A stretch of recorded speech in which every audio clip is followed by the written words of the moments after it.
اللہ تعالیٰ کر سکتا ہے، کوئی اس کے لیے مشکل نہیں. ہوا علی کل شیء قدیر، اسے ہر شے کی قدرت حاصل ہے. لیکن اصل بات جو ہے میں آپ کو بتانا چاہتا ہوں، یہ ہے سائیڈ ایشو. اصل ایشو ہے فلسطین کا جو شروع ہونے والا ہے. بھٹی دہکے گی وہاں. ظاہر بات ہے کہ اگر کوئی بہت بڑا اقدام ہو جاتا ہے فلسطینیوں کے خلاف، اور اگر واقعتاً مسجد اقصیٰ اور قبۃ الصخرہ گرا دیے جاتے ہیں، جو طوفان اٹھے گا عالم عرب میں، یہ حسنی مبارک ہوں یا شاہ خالد ہوں یا کوئی اور ہو، یہ نہیں روک سکتے اس طوفان کو. نوجوان خون اٹھے گا، غیرت اور جو بھی حمیت ہے. مسلمان ان پڑھ سے ان پڑھ اور بالکل بے دین، وہ بھی مسجد کی حرمت پر کٹ مرنے کو تیار ہو جاتا ہے. مسجد تو بنا دی شب بھر میں ایمان کی حرارت والوں نے، من اپنا پرانا پاپی ہے، برسوں میں نماز ہی بن نہ سکا. وہ چاہے کانپور کی مسجد سے مسلمانوں نے جانے دی ہیں، چاہے وہ شہید گنج کی مسجد تھی مسلمانوں نے جانے دی ہیں، چاہے نماز نہ پڑھتے ہو. لیکن یہ جو حرمت اور یہ جو حمیت اور یہ غیرت ہے، اس سے جو طوفان اٹھے گا یہ ہوگا اس ملحمۃ العظمی، اس کی طرف پیش رفت ہو رہی. کتاب الملاحم سے احادیث کے حوالے سے کہ جن جنگوں کا حوالہ دیا حضور نے، پیشن گوئی کی ہے، اس کا نقطہ آغاز تھا خلیج کی جنگ. صدام حسین نے اسے کہا تھا یہ مدر آف وارز ہے، ام المحارب، یہ ایک جنگ نہیں ہے. اس کا نقشہ بھی حدیث میں موجود ہے، پیشن گوئی موجود تھی، اس وقت بھی ہم نے شائع کی تھی. لیکن اس میں جو جنگ اب ہونے والی وہ الملحمۃ العظمی. ملحمہ کسے کہتے ہیں؟ لحم گوشت کو کہتے ہیں، اور قصائی کی دکان کو عربی میں ملحم کہتے ہیں، جہاں گوشت کے ٹکڑے کیے جاتے ہیں. آج کل مشینوں سے ہوتے ہیں، اب جو ہے وہ ہاتھ سے چھریوں سے نہیں ہوتے، لیکن ٹکڑے ہو رہے ہوتے ہیں، جسموں کے چیتھڑے اڑ رہے ہوتے ہیں. ملحمہ، یہی لفظ استعمال کیا تھا حضرت سعد ابن عبادہ نے رضی اللہ تعالی عنہ یوم فتح مکہ. ان کے دل میں تھا کہ اب ہم انتقام لیں گے ان عربوں سے، ان قریش سے. الیوم یوم الملحمہ، الیوم یوم الملحمہ، یہ کہتے ہوئے جا رہے تھے. ایک خاص کیفیت، آج ہے گوشت کے ٹکڑے اڑانے کا دن. حضور سے کہا کسی دن جا کر کے سعد تو یہ کہہ رہے ہیں الیوم یوم الملحمہ، الیوم یوم الملحمہ. حضور نے فرمایا نہیں، ان سے کہو جا کر الیوم یوم المرحمہ، الیوم یوم المرحمہ، آج رحمت کا دن ہے، آج تو میں ان سب کو معاف کروں گا. لا تثریب علیکم اليوم، میں تم سے وہی بات کہہ رہا ہوں جو میرے بھائی یوسف نے کہی تھی اپنے بھائیوں سے، اذهبوا فانتم الطلقاء، جاؤ تم سب کے سب آزاد. وہ ملحمہ ہے جس کو کہ حضور نے حضرت معاذ بن جبل رضی اللہ تعالیٰ عنہ، اس کی روایت ہے، اس میں سے جو ابو داؤد میں روایت آئی ہے اس میں الملحمۃ العظمی، عظمی مؤنث ہے اعظم کا. آپ کہتے ہیں جنگ عظیم اول، جنگ عظیم دوم، عظیم کا باپ ہو گیا اعظم، سب سے بڑا، اور اس کا مؤنث ہے سب سے بڑی، عظمی. الملحمۃ العظمی، سب سے بڑی لڑائی. میرے نزدیک یہ وار کے معنی میں نہیں ہے، بیٹل کے معنی میں. انگریزی میں یہ دو لفظ علیحدہ ہیں، وار، بیٹل. وار سالوں کو محیط ہوتی ہے، بیٹل کسی ایک خاص جگہ پر جو لڑائی ہوتی ہے اس کو کہتے ہیں. حضور کے اور قریش کے درمیان 6 سالہ وار تھی، جنگ تھی. لیکن battles, battle of Uhud, battle of Badr, یہ بیٹلز تھی، لڑائیاں تھیں. تو عظیم ترین جنگ شاید اس اعتبار سے نہ ہو جیسے کہ ورلڈ وار 1 اور ورلڈ وار 2، یعنی اس کی وسعت کا اتنا معاملہ نہیں اور طوالت کا نہیں. لیکن جو لڑائی جو ہے بیٹل ہونی ہے، جس کو کہ یہ لوگ، یا چونکہ میں نے کہا تھا شروع میں کہ سرما ہے میری آنکھ کا خاک حجاز و حول قدس. نیو ٹیسٹمنٹ کی آخری کتاب ہے the book of Revelation, Revelation of Saint John. اس میں آرمگڈون کہا گیا ہے اسے. ہر مجدون، یہ عبرانی لفظ ہے. ہر کہتے ہیں اونچی جگہ کو، سطح مرتفع. مجدون میگیڈو، میگیڈو ایک وادی ہے، مرتفع، وادی مرتفع. یہ ہے واقع لبنان، اسرائیل اور شام کے درمیان جو ٹکڑا، جو ٹرائنگل بنتی ہے، یہ ہے. یہاں پر بڑی جنگ لڑی جائے گی، اور یہ جنگ صلیب ہوگی جو کہا ہے بش نے، یہ جنگ صلیب. سیکنڈ ملینیم شروع ہوئی تھی تو پہلی صلیبی جنگ ہوئی تھی، تھرڈ ملینیم شروع ہوا ہے، یہ سیکنڈ صلیبی جنگ ہے، یہ کروسیڈ ہے. اور میں اس مرتبہ امریکہ گیا تھا تو پہلی مرتبہ مجھے وہاں ایک رسالہ ملا ٹرمپٹ نام کا. یہ امریکہ کے جو بہت ایکسٹریمسٹ قسم کے پروٹیسٹنٹس ہیں، یہ ان کا رسالہ ہے، اور ان کے بارے میں اب کہا جا رہا ہے وہ کرسچین زائنسٹ ہیں. آپ شاید پہلی مرتبہ یہ لفظ سن رہے ہوں. زائنسٹ تو ہم سمجھتے ہیں یہودیوں کو، کرسچین زائنسٹ وہ ہیں جو ہیں تو عیسائی پروٹیسٹنٹس ہیں، لیکن اسرائیل کے وہ حمایتی یہودیوں سے بڑھ کر ہیں. یہ میری کسی پہلی تقریر میں شاید بہت سے حضرات کو یاد آ جائے، میں نے کہا تھا 4 سال پہلے ہمارا تنظیم اسلامی کا ایک کنونشن ہوا تھا ہوسٹن میں، امریکہ کا جنوبی علاقے کا شہر ہے. ایک سیشن اس میں ہم نے رکھا تھا انٹرفیتھ، ایک عیسائی کو بلایا تھا، ایک یہودی بہت بڑا وہاں کا عالم ہے اس کو بلایا تھا. اس یہودی عالم نے ڈاکٹر وشوگراڈ، جو وہاں کی یونیورسٹی میں پروفیسر ایمیریٹس ہے، اس نے کہا تھا کہ یہ اسرائیل کو تو سپورٹ کر رہے ہیں عیسائی، ہم تو نہیں کر رہے. جو پریکٹسنگ یہودی ہیں وہ زیادہ اسرائیل کے حق میں نہیں تھے، یہ تو سن 67 کے بعد انہوں نے اسرائیل کو تسلیم کیا ہے. وہ تو منتظر تھے کہ ہمارا مسیحا آئے گا تو اس کی قیادت میں جنگ کریں گے، جیسے شیعہ منتظر تھے کہ مہدی موعود آئیں گے تو پھر ہم کچھ کریں گے. وہ امام خمینی نے کہا بھائی جب وہ آئیں گے آ جائیں گے، لیکن ہم کچھ راستہ کے لیے. زائنسٹ نے آگے بڑھ کر ریاست قائم کر لی، اور جب یروشلم پر بھی پورا قبضہ کر لیا تب جو ہے در حقیقت مذہبی یہودی جو ہے پھر انہوں نے اپنایا ہے، اون کیا ہے، اور نئے سیٹلمنٹس جو بھی بنے ہیں وہاں پر اسرائیل میں، اس میں اکثر و بیشتر مذہبی یہودی آیا، اور بروکلن کے علاقے سے سب سے بڑھ کر آئے ہیں، جو امریکہ میں نیو یارک کا ایک جنوبی علاقہ ہے، بہت بڑا یہودیوں کا بہت بڑا گڑھ ہے. نیو یارک کو جیو یارک بھی کہا جاتا ہے، وہ تو اصل میں مرکز جو ہے وہ تو یہودیوں کا ہے.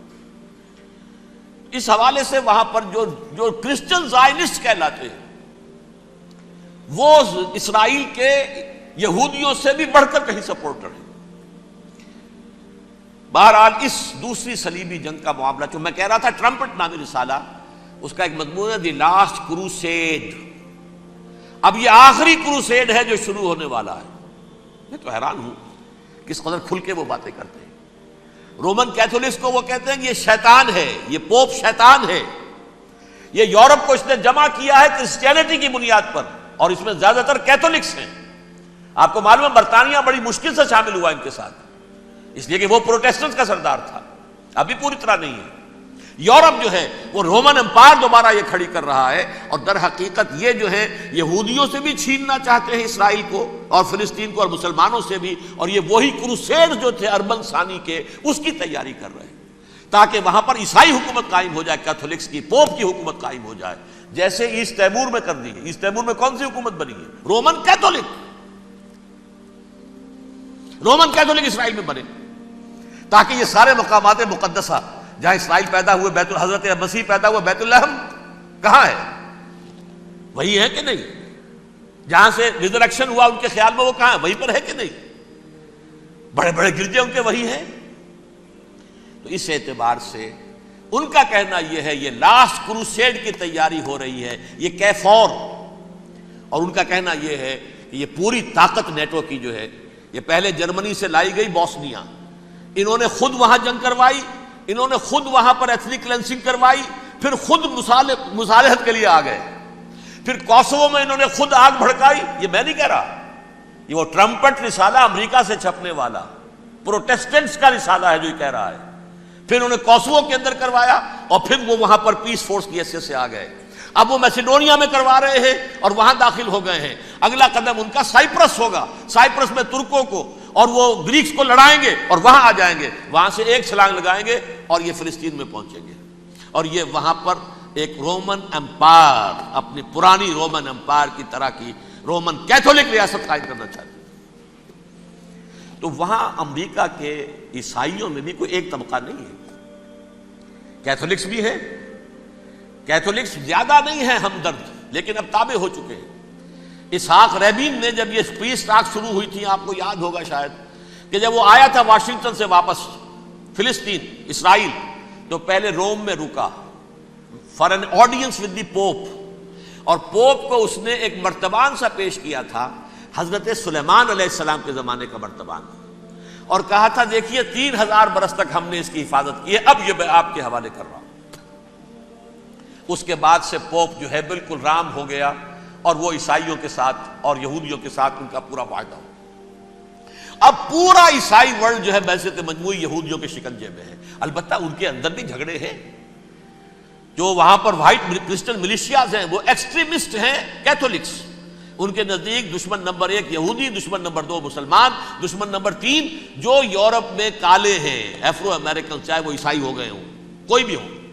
یہ 3 دشمن ہیں جن سے انہوں نے کلینز کرنا ہے، صاف کرنا ہے ان کے خیال کے مطابق امریکہ کی سوسائٹی کو۔ اولا یہود، پھر مسلمان، اور پھر یہ جو کالے ہیں۔ لیکن دوسری طرف پروٹیسٹنٹس کے اندر ایکسٹریمسٹ وہ ہیں جنہیں کہا جا رہا ہے یہ کرسچین زائنسٹ ہیں، یہ اسرائیل کے، اسرائیل سے بڑھ کر سپورٹرز ہیں۔ بہرحال یہ اب جنگ ہوگی، اس کا نتیجہ کیا نکلے گا یہ تو اللہ ہی جانتا ہے۔ اب میں آخری بات کی طرف آ رہا ہوں۔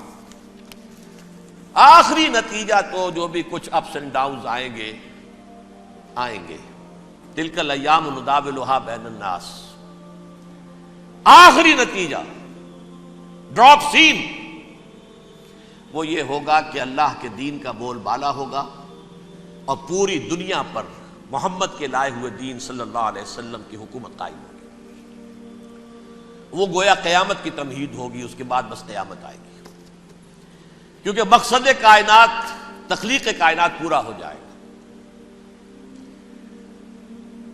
پوری مخلوقات کے اندر مقصد تخلیق، کلائمیکس آف کریشن محمد الرسول اللہ صلی اللہ علیہ وسلم، دین کی تکمیل محمد الرسول اللہ صلی اللہ علیہ وسلم۔ اور اس خلافت عرضی کے لیے جو حضرت آدم کو خلافت دی گئی تھی، جب اس میں وہ خلافت پوری دنیا پر قائم ہو جائے گی، اس کا مقصد پورا ہو جائے گا۔ And that will be the beginning of the end۔ اس کے بعد قیامت ہے۔ آخری نتیجہ تو یہ نکلنا ہے۔ اس سے پہلے سزائیں ہمیں بھی مل رہی ہیں، اور یہاں میں کانٹے کی بات جو چھوڑ گیا تھا اس وقت بیان کر دوں۔ اللہ نے اس مغضوب علیہم قوم کو، اس ملعون قوم کو کیوں اب تک چھوٹ دیے رکھی؟ میں بتا چکا ہوں یہ بڑے عذاب کے مستحق ہو چکے تھے حضرت عیسیٰ علیہ السلام کے زمانے میں، چھوٹ دی ہے ابھی تک ہے، بلکہ ایک مرتبہ ابھارا ہے۔ 1900 برس کے بعد ابھرے ہیں یہ، بالفور ڈیکلریشن 1917، سن 70 عیسوی کے بعد، تقریباً 1900 برس، 1850 برس تو ہے کم سے کم۔ پھر creation of Israel 1948، 1967 extension of Israel, یروشلم پر قبضہ۔ یہ سارا جو ہے کیوں ہے؟ اللہ تعالیٰ اس خیر امت محمد صلی اللہ علیہ وسلم، اس کے بہترین حصے کو سزا ان ملعونوں کے ہاتھوں دے رہا ہے۔ کیوں؟ جو جرم انہوں نے کیا تھا وہی ہم نے کیا۔ انہوں نے اللہ کی کتاب کو پیٹھ کے پیچھے پھینکا، نبذ فریق من الذین اوتوا الکتاب کتاب اللہ وراء ظہورہم، ہم نے اپنی پیٹھوں کے پیچھے پھینکا کہ نہیں؟ کولونیل رول سے آزاد ہوئے، کہیں اسلامی قانون نافذ کیا، کہیں اسلامی نظام قائم کیا؟ تو جو جرم ان کا تھا وہی ہمارا ہے، اور ہم خیر امت ہیں، اور ہمارے میں سے خیر ترین عرب ہیں، ان پر اللہ کا فضل، ان کی مادری زبان میں اللہ کی کتاب موجود ہے۔ پھر انہوں نے اللہ کے دین کو پیٹھ دکھائی۔ جو ملک آزاد ہوا کولونیل رول سے، یا اس نے قبلہ کر لیا اپنا ماسکو کی طرف، یا کر لیا واشنگٹن کی طرف۔ کسی نے مکے کو قبلہ بنایا، یہ بدترین سزا ہے۔ ویل للعرب من شر قد اقترب۔ اور ترمذی شریف میں تو یہاں تک روایت ہے، من اقتراب الساعۃ ہلاک العرب، قیامت کے قرب کی ایک نشانی یہ بھی ہوگی کہ عرب ہلاک ہو جائیں گے۔ ایک حدیث میں الفاظ آتے ہیں کہ حضور نے جب کہا یہ ہوگا یہ ہوگا یہ ہوگا، یہ بربادی آئے گی، تو کسی زوجہ محترمہ نام میں بھول رہا ہوں، انہوں نے پوچھا کہ عرب اس دن کہاں ہوں گے؟ فرمایا العرب یومئذ قلیل، بہت کم۔ آخری خاتمہ ہونا ہے یہود کا حضرت مسیح علیہ السلام کے ہاتھوں. وہ عذاب جو 2000 برس تک ان سے ٹلا رہا وہ آئے گا اور ان کے رسول ہی کے ہاتھوں آئے گا. لیکن اس سے پہلے مسلمانوں پر یہ عذاب آ رہا ہے، ہولوکاسٹ کے درجے کا عذاب آ رہا ہے. البتہ ہم پاکستانی اس میں یوں سمجھ لیجئے کہ وہ تو خبریں موجود ہیں احادیث میں، وہاں تو جو ہونا ہے. اتنے انسان مریں گے کہ ایک پرندہ جو ہے اڑتا چلا جائے گا، وہ نہیں چاہے گا کہ نیچے اترے تو کسی لاش پر اترے، اسے جگہ نہیں ملے گی زمین خالی کر کہیں اتر سکے، تھک ہار کر گرے گا، مرے گا تو بھی لاش کے اوپر گرے گا. یہ الفاظ ہیں حضور کے صلی اللہ علیہ وسلم. الملحمۃ العظمیٰ الملحمۃ الکبریٰ. یہ لاسٹ کروسیڈ ٹرمپٹ اخبار نے، میں اس کا فوٹو اسٹیٹ بھی کبھی آپ کو دکھا دوں، ویسے میرے ساتھ ہے وہ رسالہ ٹرمپٹ. دی لاسٹ کروسیڈ اس کی تیاری ہو رہی ہے. وہ الملحمۃ العظمیٰ اور ملحمۃ الکبریٰ جو ہے وہ آنے والی ہے. ابن ماجہ میں کبریٰ کہا ہے، اکبر کا مؤنث کبریٰ. ملحمہ کبریٰ سب سے بڑی جنگ اور ملحمہ عظمیٰ سب سے عظیم جنگ. یہ ہوگی اور بہت جلد ہوگی.